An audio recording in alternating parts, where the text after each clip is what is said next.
좋아요와 구독하기는 사랑입니다. 네, 안녕하십니까.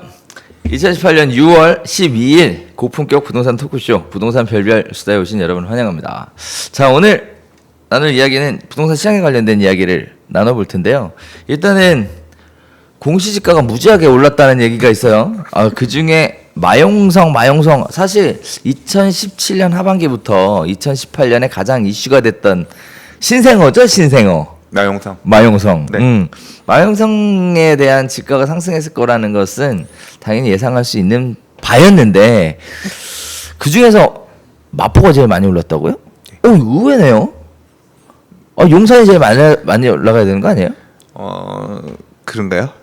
그런 거 아니에요? 마용성 중에 대장주가 용산 아니에요? 근데 이제 절대적인 가격으로 보면 그럴 수 있는데 네. 상승률에 문제가 있고 사실 절대 가격도 봐야 될 것 같아. 근데 마포구가 3년 연속 1위를 했거든요. 상승률이 계속 올랐어요. 근데 그도 그럴만 하다고 생각되는 게 네네. 이제 지가라고 하는 거는 물론 이제 주택, 뭐 아파트, 네. 공동주택도 있겠지만 네. 사실은 일반적인 상업 지역들 또는 이제 상가들이 있는 지역들 이런 데의 지가도 결국 이 공시지가가 오른다는 얘기는 시장 가격이 오르고 공시지가가 이제 뒤늦게 따라 올라가는 그런 측면이잖아요. 그렇죠. 네, 결과적으로 보면 아파트 가격이 어디가 되게 많이 올랐는가 지난 1년간 그 하나를 살피고 그런 이제 뜨는 상권들 이런 거에 있어서 갑자기 상권들이 지면서 투자들도 많이 올리고 지가 오른 데가 어디냐 이걸 따져보면 그 상위권에 위치한 뜨는 상권도 많았고 아파트 가격 상승도 많았던 데들이 공시지가가 많이 올랐을 거다라고 그렇죠? 예측할 수가 있는데요. 네. 이제 마포 같은 경우는 지난 몇 년간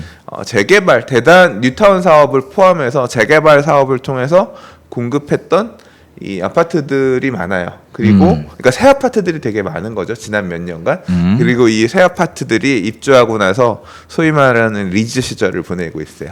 아파트가 이쁘고 나무도 이쁘게 자라고 이제 재계약들 하고 하면서 되게 이제 뭐 학원들도 들어오고 네. 살기 좋은 주거 지역들이 되면서 집가 상승, 아파트 가격도 높아지고 임대가 상승도 되게 가파랐거든요. 뭐 네. 한강변에 있는 재개발로 지어진 새 아파트들의 가격도 되게 높았고 이제 그러면서 아파트 상승도 되게 이끌었고 대장이 그렇게 오르잖아요. 그러면 이제 이 계층화 현상이 생겨요. 항상 비싼 애가 나와야, 그러니까 그런 큰 스타가 나와야 그 아파트를 보고 그 옆에 이제 다른 아파트도 가격이 쫓아서 이렇게 올라가는 현상이 생기거든요. 그러니까 그게 없는 지역이랑 있는 지역이랑 항상 또 돼요. 근데 그게 되게 많이 있었기 때문에 아파트 가격 오른 게 첫 번째고요. 네. 그 다음에 이제 많이 우리가 흔히 예를 들어 친구들이랑 술 먹으러 간다, 놀러 간다라고 하면 소위 말하는 힙한 상권이라. 그러니까 핫한 이런 상권들 보면 마포구 안에 많죠.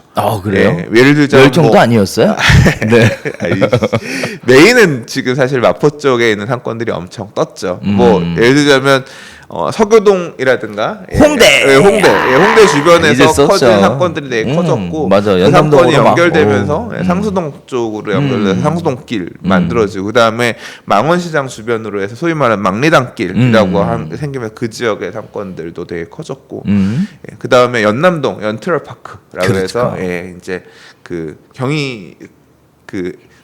경의선 숲길공원 주변으로 해서 커지는 이제 이런 주요 말 그대로 상권들이 커지면서 투자자들이 가서 연예인들도 건물들 사고 맞아. 그러면서 되게 커졌기 때문에 그러니까 주택 시장, 상가 시장 고루 많이 성장해서 마포구가 그 가장 성장한 데가 뭐 작년도 결국은 마포구가 1등이었다라고 보여지고요.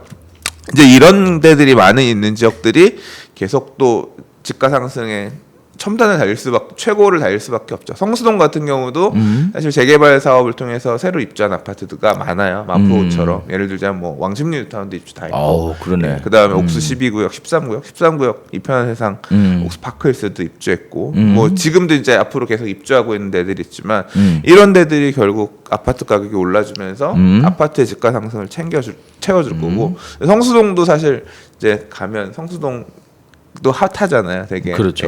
건물들 마찬가지로 상권 측면에서 되게 성장하고 있고 그래서 이제 성동구도 그러니까 당연히 집가 상승이 높은 지역을 꼽히는 거고요. 뭐 용산도 같은 이유로 용산은 뭐 공급이 없었구나. 용산에 사실 새 아파트 공급이 없었어요. 그러니까. 예. 그러나 사실 용산의 아파트들도 많이 올랐어요. 그러니까 용산은 사실 아파트가 별로 없는 구거든요.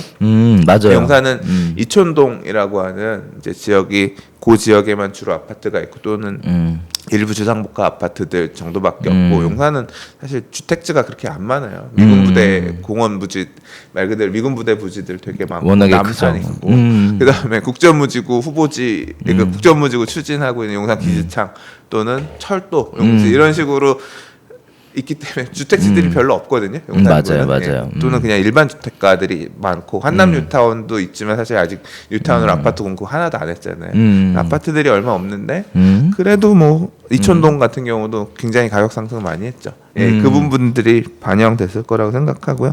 그다음 뭐 경리단길이나 해방촌이나 뭐 열정도나 이런 상권들 있는 지역들이 조금 성장하면서 같이 상승하지 않았나. 그렇죠, 네. 맞습니다. 네, 그래서 강 선생님이 지금까지 굉장히 얘기를 많이 해주셨는데 정리하면 간단해요. 신규 공급이 많았고 집가 상승을 견인했고 거기에 따라서 상권이 발달했고, 네, 거기에 따라서 후행하는 공시지가가 올랐고, 네. 그 다음에 공시지가가 올랐으니까 2월 1일 날 재산세하고 종부세가 무지하게 많이 올랐을 것이다. 세금을 많이 내야 된다.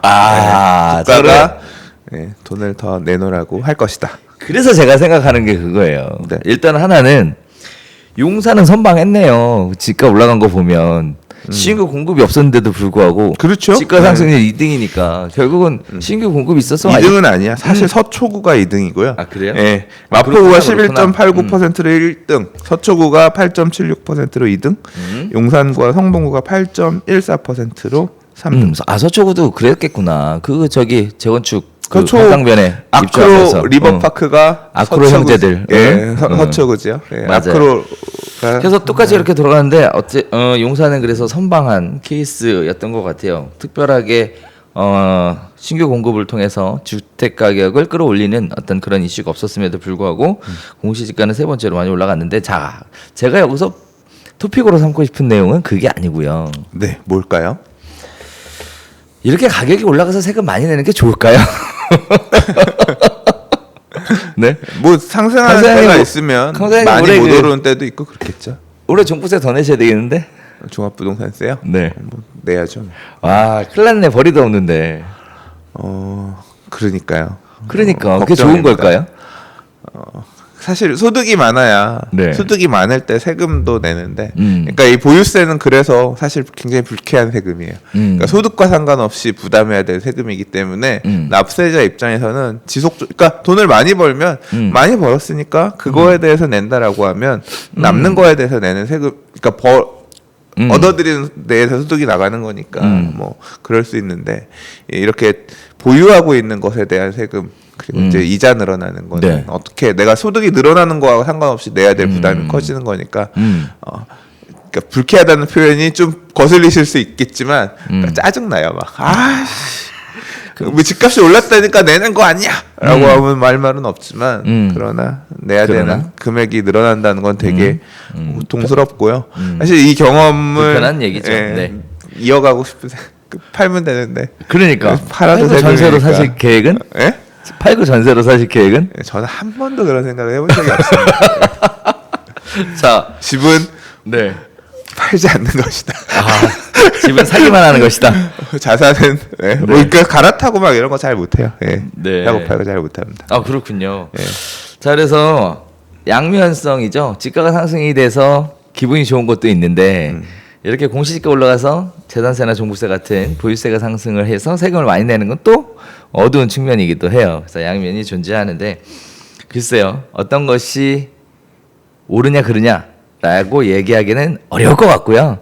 각자의 입장에서 좋은 것과 나쁜 것은 있을 수 있을 것 같습니다. 네, 어쨌든 공시지가 가격이 발표가 되고 뭐 재산세나 종부세에 대해서 영향을 미치는 과정이니까 이제 또 세금 납부할 때 되면 또 시끌시끌하겠습니다. 네. 잘 모르지 않나? 뭘? 납부할 때 시끌시끌한 게 아니라요. 6월 이후에 이제 통지서 날라오면? 아니 그 통지서는 7월, 9월 나오고요. 그러니까 12월, 7월, 9월, 12월. 예, 그때 나오는 거고. 이제 그 이번에 보유세 개편안 관련해서 이제 선거 끝나고 나서부터 언론에 계속 나올 텐데 이제 뭐 계속 보도 자료들이 왔다 갔다 해요. 그러니까 서로 그 안에서 논의하고 있는 내용 오가면서 계속 왔다 갔다 하는 것 같아요. 뭐 종부세만 건드린다 그랬다가 재산세에도 마찬가지로 좀 더 반영되게끔 건드릴 것처럼 종부세만 건드리려고 봤더니 생각보다 세부담이 안 커지는 것 같다. 이 정도로 국민들이 납득하겠냐. 한편으로 올라가는 거에 대해서 불만이 있지만 또 한편으로는 이 투기꾼들 집 세금 더 많이 내게끔 해야 되는 거 아니야라는 요구도 양면적으로 있는 거니까 이런 식으로 얘기하는 분들이 계시는 거니까. 그래서 뭐 전체적으로 세제들 재산세 세율도 뭐 건드릴 수 있다. 뭐 이런 얘기도 자꾸 나오고 하는데 맞아요. 이제 그런 내용이 나오고 나서 그 이후에 본격적으로 시끄러질 것 같습니다.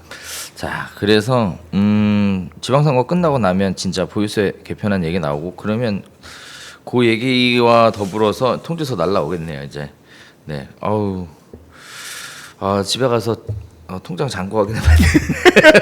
자, 이번에는 다른 얘기 한번 넘어가 볼까요? 네. 부동산 시장 자체가 일단 전반적으로 뭐 여러 가지 변화들을 겪고 있고요. 전반적인 분위기 자체는 굉장히 무겁게 흘러가는 것이 여기저기서 눈에 띄는데 그럼에도 불구하고 가볍게 날아다니는 시장이 하나 있어요. 분양시장. 와, 뭐 어마어마하더라고요. 5월 31일 날 경기 하남 미사 강변도시의 미사역 8학원 809가구 모집에 84,875명 신청자 105대 1 경쟁률을 보였고요. 그다음에 하남 가밀지구 하남 포레시티는 2,096가구 어마어마한 가구 모집에 무려 55,110명이 신청해서 26대 1이라는 경쟁률을 보여주고 있습니다. 이처럼 사람들이 신규 청약 시장에 많이 청약하는 이유는 아무래도 이익이 날 것 같아서 먹을 게 눈에 보이니까. 그렇군요. 네. 주변 가격 거래되는 가격보다 한참 싸게 분양이 나오니까 지금 말씀하신 두 개 단지는 분양가 상한제 적용 단지예요. 네. 분양가 그러니까, 상한제. 네. 분양가 상한제가 뭔데요? 분양 가격에 상한을 걸어놓은 거예요. 여기가 이제 공공주택지구 또는 신도시란 말이에요. 그렇죠. 그래서 애초에 땅을 개인들이 마련한 땅이 아니고요. 그렇죠. 예, 결국 국가가 토지를 수용해서 토지 조성을 하면서 토지 조성 원가가 있단 말이에요. 그렇죠. 그래서 이제 그걸 보통 이제 입찰들을 해서 건설 회사나 시행사가 낙찰을 받아요. 그렇죠. 그래서 이제 그 시행사가 땅값에다가 토지 조성하는데 뭐 이거저거 금융 비용에서 비용이 나올 거 아니에요. 자신들의 적정한 이윤을 덧붙인 건축비.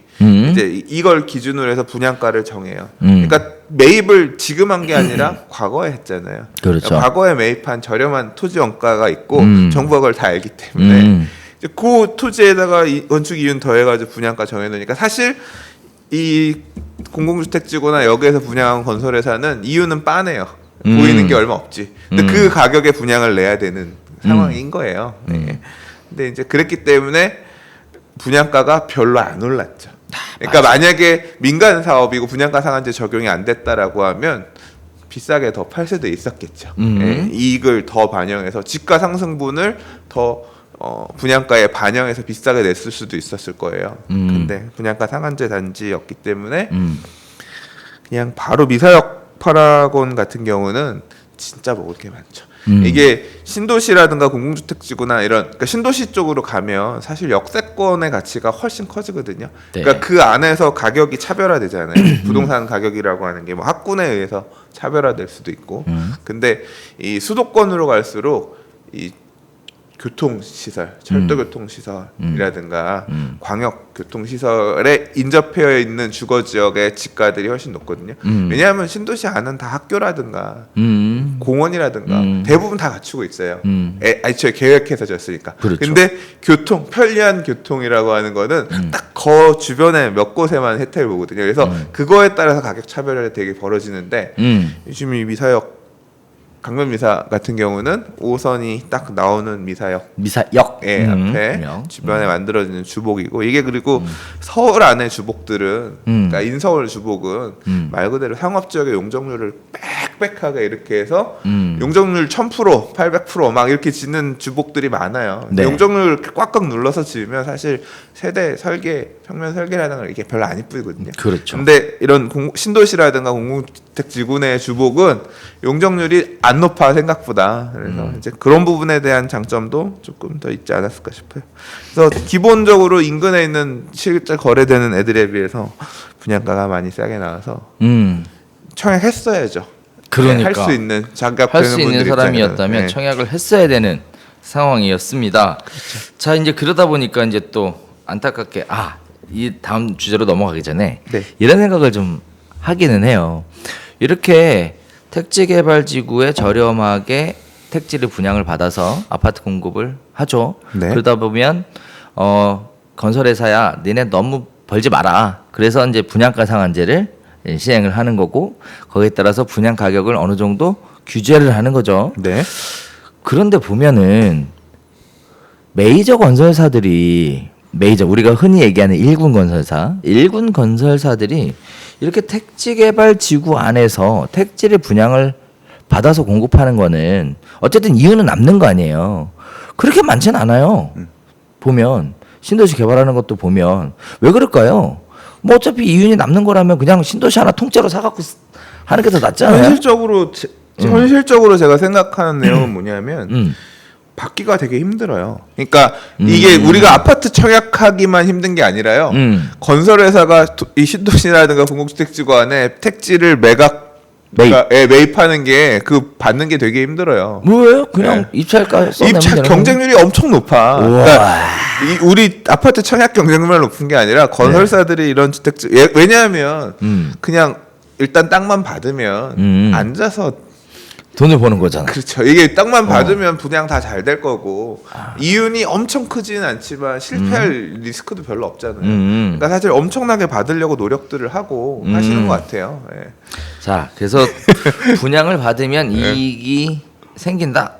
이제 오늘 강 선생님이 얘기해 주신 거는 분양을 받아서 이익이 생기려면 싸게 받아야 된다. 그래서 가격 경쟁률 뭐 이런 것들을 생각해야 되기 때문에 크게 그렇게 많이 공급이 되는 건 아니다. 이렇게 보시면 될 것 같아요. 저도 개인적으로 이런 부분들을 봤는데 제가 사실 모 건설회사 이름이 생각이 안 나가지고 이 택지개발지구에서 이렇게 택지 공급한 거를 주력으로 해서 최근에 한 10여 년간 지속적으로 성장했던 큰 대표적인 두 개의 건설회사가 사실 있거든요. 호반이 그 케이스거든. 그러니까 이런 신도시라든가 이런 쪽에다가 아파트 뭐 저희 충청도 쪽 가면 중흥이 많이 하던가요? 계룡 뭐 이런 데들도 있고. 그러니까 이런 신도시 중심으로 많이 짓는 회사들이 있죠. 그렇죠. 지방 출신의 건설 회사들. 사실 그 중에서 이제 옛날에는 막 어디더라? 이지 건설 이지도원 그런 것도 많이 했고 그랬는데 요새는 호반이 거의 엄청나게 이지도원이에요. 지금 이지 지금도 잘 나가요? 난 잘 못 본 것 같아. 서울 주변에서 안 보이지. 서울 주변에서는 안 보이지. 지방은 다 쓸었어요. 경상도 이렇게 얘기하면 큰일 나네. 경상도 지역은 뭐 장난 아니에요. 그래요? 네. 잘 몰라요. 서울 주변밖에 잘 몰라. 네. 또 그럴 만한 또 이유가 또 있는데 말은 못 하겠고 일단은 근데 아무튼 그렇게 따지고 보면 부영이라는 회사는 사실은 이거 플러스 임대 아파트 이 두 가지를 합쳐가지고 어마어마하게 큰 회사인데 여기 부영은 선분양 못하는 걸로 이제 가닥 잡힐 것 같은데요? 모양새는 일단 언론에 나오는 거는 이게 참 그런 것 같아요. 뭐 아무튼 대외적으로 얘기 나오는 거는 뭐 부실시공한 건설 회사들은 선분양을 앞으로 못하게 하겠다 하고 사실 부영은 작년에 뭐 임대 아파트 임대료 상승하고 이런 것 때문에 맞물려 가지고 조금 언론에 질타를 많이 받았잖아요. 그것 때문에 지금 관련 법도 바뀔 것 같은데 민간 임대주택에 관한 특별법도 바뀌어서 기업이 임대 놓을 경우에 임대료 연상안을 더 강하게 하는 방안이 지금 아마 통과가 돼서 바뀔 것 같아요. 네. 그래요. 안 그래도 이것도 좀 사실 좀 저도 개인적으로 불만이 있던 게 그 분양 전환한 아파트 있잖아요. 그 분양 가격 산정을 할 때 처음에는 임대 아파트 분양을 하면서 오랜 기간 살면서 저렴하게 살면서 돈 모아서 이 아파트를 분양을 받아라. 뭐 이런 취지 아니었어요? 그게 10년 임대랑 5년 임대랑 달라요. 그러니까 그게 지금 또 말씀하신 부분은 10년 임대 아파트, 10년 임대 물량이 이제 분양 전환 작년에 이제 월계동 롯데캐슬 루나가 하나의 지금 사례가 있었고 작년 연말에 판결 나면서 일단 LH 쪽이 원하는 방향대로 판결이 됐거든요. 예, 그리고 이제 그게 문제가 되는 건 앞으로 이제 도래할 10년 전에 분양했던 분양 전환 아파트들의 문제가 있는데 이제 판교가 올해 지금. 이제 그게 올 하반기에 이제 10년이 돌아와요. 근데 10년이 길잖아요. 그렇죠. 그러니까 이게 임대주택 공급할 때도 건설회사한테 땅을 팔 때 임대주택 공급하는 목적이니까 아마 민간 분양용 택지보다는 싸게 팔 거라고. 조성 원가 수준을 싸게 팔 거고 혜택을 주어서 지게끔 할 거란 말이에요. 그렇죠. 그럼 그렇게 해서 건설회사 짓고 하면 원가가 있으니까 얘네는 그 돈에 준해서 임대가 책정하고 입주할 때 이제 가는 거죠. 근데 이게 기간이 짧으면 내가 네가 얼마에 졌잖아. 임대 가격 산정하기 위한 가격 원가가 나오죠. 그렇죠. 네, 그리고 이제 뭐 아마 5년짜리랑 10년짜리랑 다른 게 그거일 거예요. 그리고 이제 그러니까 처음 가격, 그 다음에 5년 뒤에 가격이랑 평균 가격 산출해가지고 얼마 뭐 이런 식으로 정할 거예요. 근데 그렇죠. 10년짜리는 길다라고 생각하니까 그냥 10년 뒤에 분양 전환해야 되는 시점에서 그때 가서 감정 평가를 해서 가격을 산정해서 그러니까 최초에 얼마였는지를 안 보고 10년 뒤를 기준으로 해서 감정가를 책정해서 그거보다 싸게끔 주게끔 이렇게 해서 분양 전환의 우선 기회 정도를 주는 건데 맞아요. 지금 문제가 되는 건 뭐냐면 이렇게 가격이 많이 상승할 줄은 몰랐다. 사실 첫 번째고요. 그렇죠. 만약에 10년이 지났는데 가격이 하나도 안 상승했으면 너무 많이 비싸게 받을 것도 아니었으니까 그냥 뭐 크게 불만은 없었을 거예요. 근데 이제 너무 지나치게 많이 상승했고 그렇죠. 근데 이 10년 분양 전환하는 임대 아파트를 받기 위해서 청약했던 분들이 포기했어야 되는 기회비용들이 너무 커요, 사실은. 예. 맞아. 되게 커서 야 이거 10년 동안 월세 내고 사실 그분들 입장에서는 내가 낸 보증금과 내가 낸 월세로는 10년 동안 잘 먹고 잘 살지 않았냐. 그리고 지금 와서는 이제 10년 지나 집가가 올랐더니 엄청나게 비싼 가격으로. 그러면 니들이 이거 결국 이게 소위 말하는 어떤 그런 주거 안정 이런 측면에서 했다라고 하기엔 니들이 가져가는 베네핏이 너무 크지 않느냐 이런 거고. 서민들한테 그러니까 위화감 조성하는 거고 배신감 주는 거고. 그 당첨된 분들한테 그런 페널티가 많이 없었다라고 하면 거기 네. 살기 위해서 예를 들어 무주택 유지를 해야 된다거나 이제 그런 페널티들이 되게 많았는데 되게 억울하다. 근데 그 시절에는 그 룰을 알고 사실 청약하긴 했거든요. 그렇죠. 예, 그러니까 뭐 그렇게 따지면 그러니까 양쪽 다 이유는 있는 거고 그러니까 대법원에서 판결을 그렇게 했겠지만 그건 아닌 것 같아. 그래요? 일단은 싸게 해줘야지. 그건 많이 싸게 해줘야지. 10년 동안 이렇게 참고 살았고 사실 자격 박탈돼가지고 쫓겨난 사람도 그 많은데. 룰이 그 시절에 있었던 거잖아요. 그러니까. 알고 한 건데 지금 와서 보니까 문제가 더 크다라고 하는 거고 좀 현실적으로 손봐야 될 필요는 있는 것 같아요. 아니 네. 감정평가 금액에 예를 들어 준해서 분양할 수 있다라고 돼 있지만 뭐 한 50% 싸게 분양해줘도 되는 거 아니에요? 그렇게 하지 말라는 법은 또 없잖아요. 그러네. 그렇죠. 그러네. 좀 개인적으로 일단 정부하고 판사가 짜고 치는 고스톱은 아닌 것 같아요.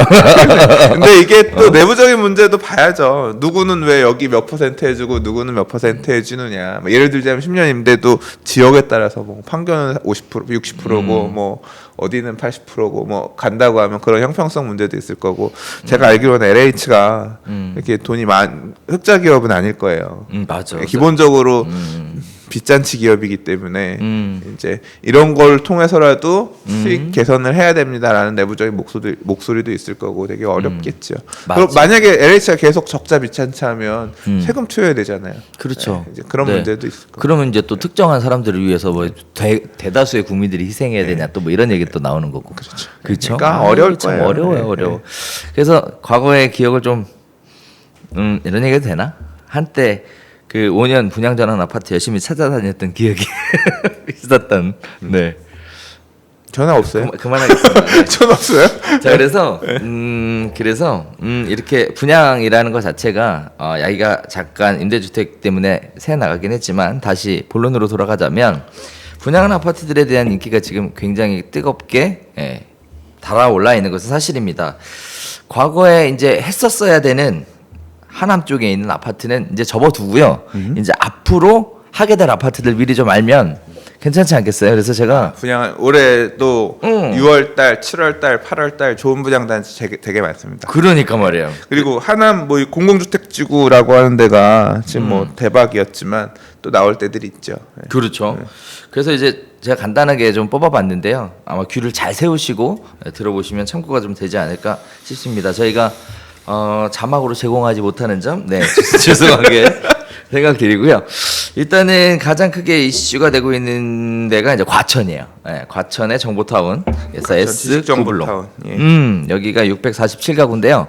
8월달에 분양을 합니다.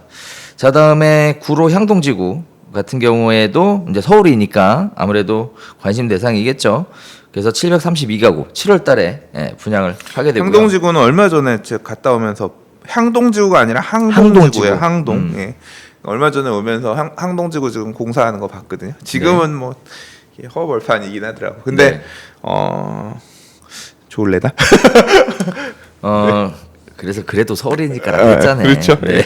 그러니까 잘 모르겠어. 아직 동네 익숙하지가 않아서 그런 좀 한번 좀 몇 번 더 가봐야 될 것 같아요. 자, 다음에 경기 오산 세교 1지구 여기에는 포스코에서 짓죠. 596가구. 여기는 6월달에 분양을 하게 될 것 같고요. 이제 곧 시작할 것 같습니다. 그다음에 인천 검단 신도시에 크게 두 개의 단지가 분양을 하는데요. 하나는 금호 올림에서 지은 게 1443가구 8월달이고요.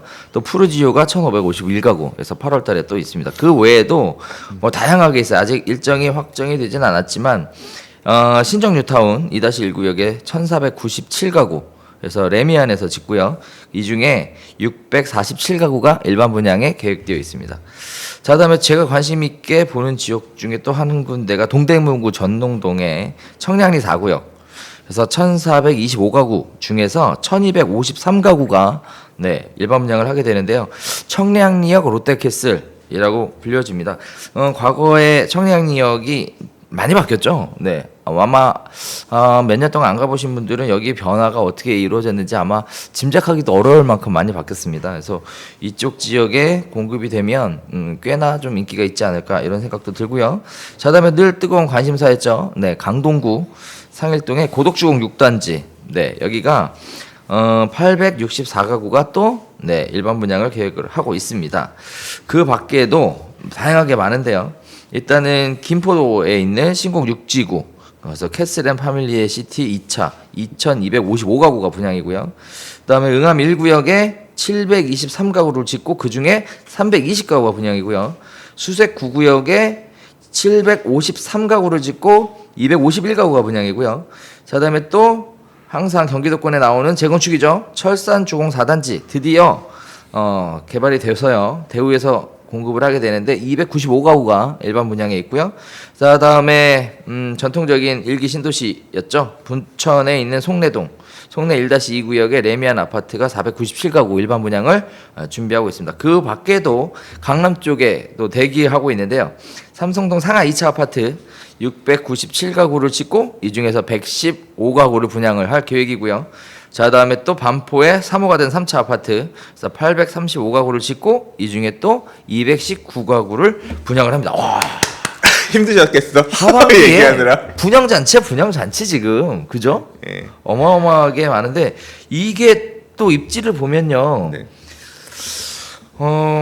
별로 관심 없었던 이런 지역 몇 군데 빼고는 다 이슈가 있고 관심이 있었던 지역들 계속 나왔던 지역들 이런 지역들인데 여기 지금 빠진 내용도 조금 있는데 예를 들자면 우성 1차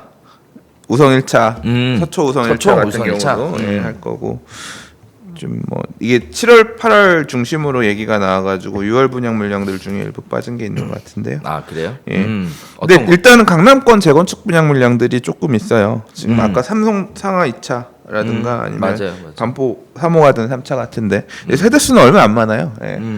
중층 아파트들이었던 데라서 이제 영종률 늘어나는 부분들이 제한적이니까 일반 분양 개수는 안 많아요. 뭐 100 몇십 개, 200개 그렇죠. 남짓 정도 나오는데 네. 강남권 분양 물량 이렇게 있고요. 강남권 분양 물량 자체가 있다는 것 자체도 벌써 그렇죠. 이슈 아니에요? 왜냐하면 HUG에서 분양 보증으로 가격 굉장히 눌러서 나올 거기 때문에 기본적으로 그러니까요. 몇 억까지도 주변 거래되는 가격에 비해서 눌러서 나올 거예요.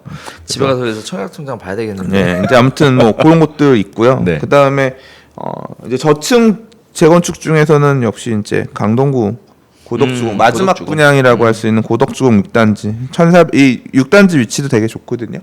예, 이 고덕천 바로 옆에 있고 그 상일역 가까이에 있고 그래서 좋은데 주변에 지금 사실 고덕이 재작년부터 분양한 단지들의 프리미엄들이 되게 많이 형성되어 있는데 그 가격에 비해서 분명히 메리트 있는 분양가대로 밀어서 나올 거거든요. 네. 사실 이제 고덕 6단지 일반 분양가 산정하는 문제 때문에 네. 되게 HUG랑 씨름들 하고 그게 기사화되기도 했었어요. 근데 아무튼 매력 있는 가격대로 나올 거라서 아마 여기도 많이들 가실 것 같고요. 그러니까요. 그다음에 이제 재개발 분양 물량들이 조금 있어요. 재개발 분양 물량들 다 기본적으로 다 주변 가격에 비해서는 먹을 게 있게끔 나오는 걸로 보이거든요. 그렇죠. 일단 신정 뉴타운 신정 2-1 구역이 작년에 이제 신정 뉴타운 1-1 구역이 분양을 하기는 했는데 네.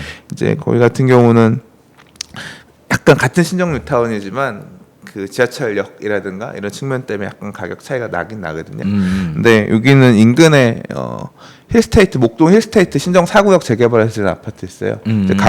거기 가격이 되게 비싸거든요. 아, 그래요? 거기에 준해서 보면 레미안 목동 아들체도 좀 먹을 게 있는 신정 뉴타운 중에서 제대로 된 알짜가 처음 나오는 거라서 네. 일반 분양도 되게 많아요. 네. 그러니까 전체 세대수 대비 로얄층 물량도 좀 있고 하기 때문에 좀 볼만하고 그다음 아까 말씀하셨던 청량리 4구역 네. 이게 이제 전농 답심리 뉴타운과 이제 청량리 북측에 보면 전통적으로 이제 청량리 재개발 구역들이랑 제기동 재개발 구역들이 있거든요. 네. 그게 이제 주거 지역들이 그렇게 정비되는 한편에 딱 보면 청량리역 주변으로 청량리 균형발전 촉진지구가 있어요. 맞아, 균촉지구. 이제 그게 이제 나중에 재정비 촉진지구라는 이름으로 다 통일이 됐는데 이 그 청량리 재정비 촉진지구에서 가장 가장 메인입니다. 네. 그래서 이제 여기가 보시다시피 세대수가 뭐 1425세대인데 네. 일반 분양이 1253개라고 하는 건 뭐냐면 이거 65층 이름이 스카이엘 65잖아요. 그러니까 네. 65층이면 65층이 엄청 높은 거예요. 그럼요. 예, 굉장히 상층. 그래서 초고층으로 지어지는 거고 이 안에 일반 분양들 중에 뭐 50층 일반 분양, 40몇 층 일반 분양 이런 거 나올 수 있거든요. 그래서 뭐 사실 신도시 쪽에 지어지는 뭐 어디야 그 일산 같은 경우에 네. 킨텍스 네. 그쪽 가면 뭐 50층짜리 주복들도 보이긴 하지만 서울 안에는 잘 없거든요. 없죠. 예, 그래서 좀 그런 상징성 있는 이 일대에서는 굉장히 랜드마크로 지어질 만한 데라서 좀 눈여겨보면 기다리셨던 분들 되게 많아요.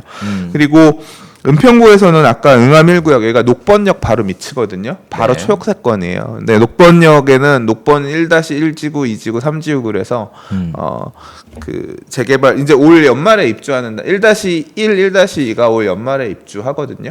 그래서 이제 고기 가격에 비해서는 분명히 먹을 게 있어요. 그리고 작년에 바로 이 옆에 응암 2구역이 이편에서 캐슬이라 녹번역 이편에서 캐슬이라는 이름으로 분양을 했었는데 그 분양가를 놓고 보더라도 나쁘지 않을 것 같아요. 그래서 일반 분양 320개 초역세권 단지니까 또 볼만하고요. 그다음에 수색증산 뉴타운 두 번째 분양이에요.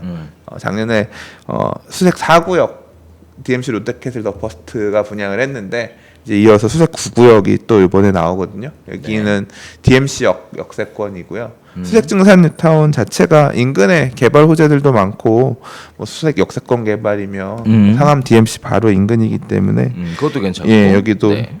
좋아요. 부천은 제가 잘 모르겠어요.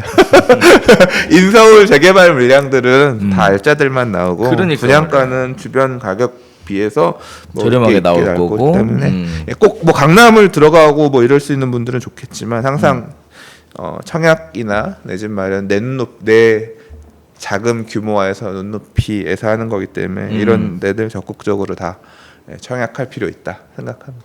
그러게 말입니다. 지금 집에 가셔서 네, 그 고이고이 쌓여 있는 청약 통장 한번 꺼내서 확인해 보시고요. 네. 이미 많이 계속 넣으면서 안 되고 계신 분들이시겠죠. 그럴까요? 네. 아니요. 저는 청약에서 배제된 사람이라 그냥 왜 확인해 난 청약 보시고. 통장이 없지. 청약- 지금 가점 100%라. 그러니까. 가점 아유, 제 근데 주변에 하긴, 아직도 하긴. 청약 저축 갖고 있는 사람 많더라고. 가점 계산해보고. 그래서 그 내용 확인해 보시고 청약할 수 있는지, 자금 여건은 내가 조달할 수 있는지 이런 부분들 한번 꼼꼼히 따져 보신 다음에 가능할 것 같으면 오늘 말씀드렸던 지역들 중에 한두 군데만 빼고는 나머지는 다 좋은 지역들이라서 한번 도전해 보시는 것도 나쁘지 않을 것 같습니다. 자, 이렇게 분양 아파트에 대한 관심이 한동안 지속될 것으로 보여지고 있는 가운데 이렇게 알짜 물량들이 이렇게 나오기 시작하니까요. 적극적으로 한번 도전해 보시면 좋을 것 같고요. 그리고 또 이참에 임대 아파트의 서름 이런 거 버리시고 이제 내 집도 한번 마련해 보시는 것도 나쁘지 않을 것 같습니다. 자금 조달에 대한 부분을 준비를 하실 때는 대출에 대한 부분, 이제 입주자 모집 공고가 발표가 되면 대출에 대한 부분이 어디서부터 어디까지 지원되는지에 대한 구체적인 방안까지 함께 발표가 되곤 하니까요. 자금 조달 계획 세우실 때는 그 내용 꼭 참고하셔서 대출 규제에 따른 어떤 피해 이런 것들을 안 보실 수 있게끔 꼼꼼하게 준비해 보시면 좋을 것 같습니다. 자, 오늘 이렇게 하면 크게 분양시장하고 부동산 시장하고 두 가지 이야기를 한번 나눠봤는데요. 일단은 청약 통장이 있지만 청약할 수 없는 조건이라서 아쉬울 것 같으세요, 소장님? 저요? 네. 저는 돈도 없어요. 네. 자, 오늘 여기서 마치고 인사드리도록 하겠습니다. 시청해주신 여러분 감사드리고요. 저희는 다음 주에 또 신선한 이야기 가지고 시작하도록 하겠습니다. 다음 주에는 진짜 게스트가 나오실 수도 있을 것 같아요. 지금 벌써부터 준비하고 계셔서. 그래서 아마 부동산 시장에 대한 핫 이슈 그리고 시장 전망 이걸 중심으로 진행이 될 것 같으니까 기대됩니다. 저도. 함께 해보시면 좋을 것 같습니다. 자, 저희는 여기서 인사드리겠고요. 다음 주에 다시 찾아뵙도록 하겠습니다. 감사합니다.